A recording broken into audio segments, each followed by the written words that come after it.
Hey guys, and welcome back to my channel. Like you guys know, I've been wanting to film a video for so long, and I am happy I finally get to.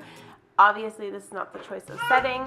I have a child eating Cheerios over here, one is taking a nap, so I'm just like, let's get this show on the road. Obviously, from the title of this video, you know what I'm about to do.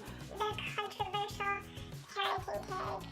And I feel like since I'm doing this tag, I have to add a disclaimer because every single video that I have watched of people doing this tag, there is a disclaimer. I am not against anybody's way of parenting. Everybody is completely different. Everybody has different methods of doing things and what suits their family and what suits them the best. And I believe that everybody who does what they do does it because they have the best intentions for their child. We might be on the same page when it comes to parenting. We might be complete opposites. But please just be nice in the comments. Don't sit there and judge me. Don't try and educate me on everything. If you do something differently than I do, then yeah, leave a comment letting me know what you do differently. Don't judge what I'm doing, but just let me know how you guys do things. I honestly don't even know why I'm doing this. I'm actually kind of scared just because I don't know how people are going to react. But you know, I've raised 3 kids and they've survived this long, so I must be doing something somewhat right. So number 1 is pro-life or pro-choice. I am not going to judge somebody if they are pro-choice. For me personally, I'm pro-life. Like obviously I got pregnant at 17 and I chose to go on with my pregnancy. But everybody has different circumstances to why they do things. Obviously, I would hope if you were in an okay situation and you can manage a child and go forth with a child, then I would say pro-life. But if for some reason the circumstance is like too hard for you to go on with it, if it's like medical reasons or whatever, and you need to have an abortion, then you need to do what you gotta do, I guess. Number 2 is baby wearing. I am all for baby wearing. Not with my first son so much. Like 8 years ago, it wasn't really as big of a thing, I find. And now it's a really big thing. And with my second son, yeah, I wore him a lot. My daughter, on the other hand, she didn't like it as much. Sometimes when she was fussy, I would put her in it and she'd be good to go, like around dinner time, and she'd fall asleep in it. But a lot of the time she didn't really like it, and sometimes it actually made her sick, like especially after she just ate and stuff. So it just depended on the day for her. She's being so loud with this toy. Number 3, circumcision. I feel like I'm gonna skip this one just because I feel like it's an awkward subject, because I feel like I'm putting it out there about my kids' parts. I don't know. I just feel like awkward talking about it, so I'm just gonna skip that one. It's whatever you feel like you need to do, you get her done, or don't, whatever. Number 4 is adoption. I am definitely for adoption of any kind, whether you're putting your child up for adoption if you feel like you physically and emotionally cannot be a stable parent, or you don't think you are capable of taking care of this child and you love them enough that you want to give them a better life. That's great. I feel like that would be very hard. It's a very hard thing to do, and if you have the courage to do it, kudos to you. And obviously, if you're adopting somebody, you are taking a child that doesn't have a home and giving them a life, so I totally support that. Scott and I have both talked about adoption in the past, and it is something that we were both very open to, depending on if we wanted to have more children or not. So yeah, all for adoption. Number 5 is baby piercings. Since I just had a girl, everybody expects me to get her ears pierced, or expected me when she was younger. When are you getting her ears pierced? Whatever. And honestly, she's like eating my hand. Honestly, I'm not going to get her ears pierced until the day she comes to me and says, "Mom, I want my ears pierced." Nothing against people who get ears, like their baby's ears pierced, but I just feel like it's something that I would want her to decide on and not me decide on, because what if she grows up and she doesn't want her ears pierced? And yeah, I know, like, oh, if she does want them, like, it's better to get it done when she's younger and won't remember it, but it's not like it's like this huge painful procedure. I'm pretty sure I got my ears pierced when I was older, and I need to point this out because it kind of bothered me when I was watching some videos of this tag, and this topic came up, and people that had all boys would be like, oh, I can't touch on that subject because I don't have a girl or something. My 8-year-old son has his ears pierced. He's almost 8.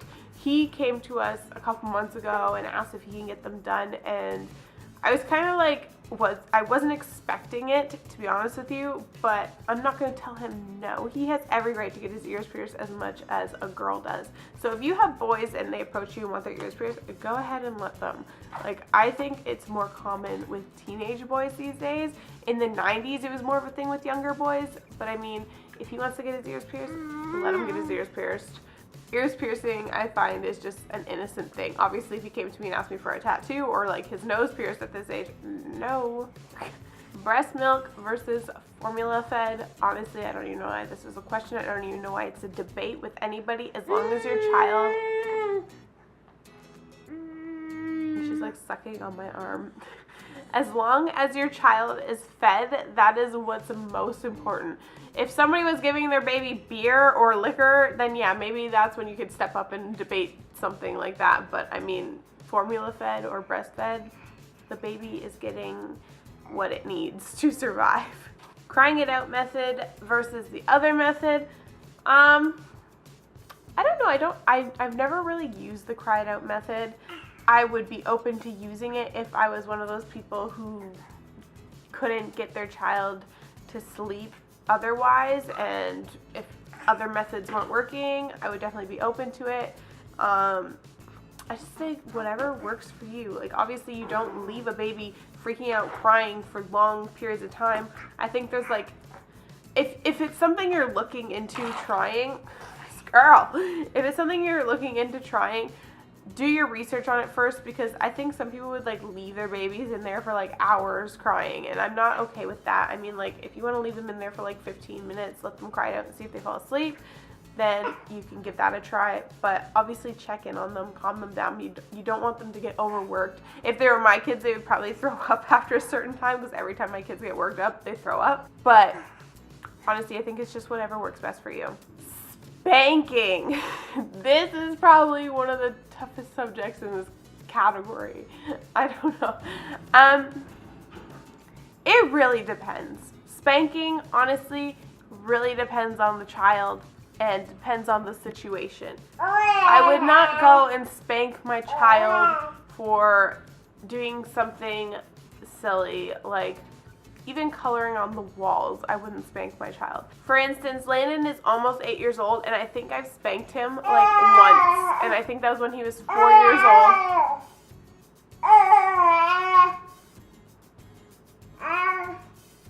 Let's just ignore that. Landon is almost 8 years old. I spanked him once. I think it was when he was around 4 years old, and let's just say, like, I don't want to get into the whole story of it. The scenario and the situation was one of those things where it was not okay for him to be acting or doing what he was doing. So I gave him a little spank on the butt, and it wasn't anything like super bad. I didn't like beat my child or anything. And then he had a timeout, and let me just tell you, he has never acted that way or done anything close to that since. So I'm glad that I did it when I did, and he's never done that since. And honestly, he listens a lot better. That was after just one time. I have never had to speak to him again about like something like that, and he is probably one of the best listening children that I have ever met, to be 100% honest with you. Yes, sometimes he gets into trouble, but not to like that extreme. Co-sleeping, I can't say I've never done it. With Landon, I co-slept in the beginning because I felt it was just easier, and I got a better sleep when I was younger if he was in bed with me, because he was constantly waking up.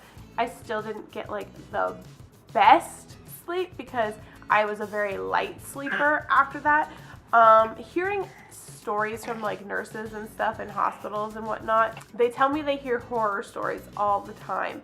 I know a lot of people who co-sleep. I started sleeping with my children when they were like older, but that was because they would start getting into a phase where they wouldn't sleep in their crib, or they like hated sleeping in their crib. But as newborns, I couldn't do it. I was too afraid I was gonna roll on them, suffocate them, whatever. I'll do it for a certain amount of time and then I'm just like, okay, no, you're getting too old for this. And usually it's before they turn 1. Homeschool versus public and all that stuff. I honestly don't care. You do whatever you want to do with your child. My son goes to a public school. It's whatever you feel like you need to do, I guess. I don't know. Vaccinations. Sometimes I'm honestly afraid when I'm vlogging to put, like, if I'm going to a doctor's appointment, to say that, like, oh, we're going to get their immunizations or whatever. She's like licking the base of the chair. Okay. This topic is so debated on between people. There's so much conflict with this topic. I personally do, obviously, I personally immunize my children, like I just mentioned. I have friends and family that don't do it, and it's not like I think anything less of them as a parent. They obviously don't do it for their own personal reasons, like whatever they've learned about it or something, and then I have my own personal reasons why I do it. It just depends on what kind of person you are and what you believe in.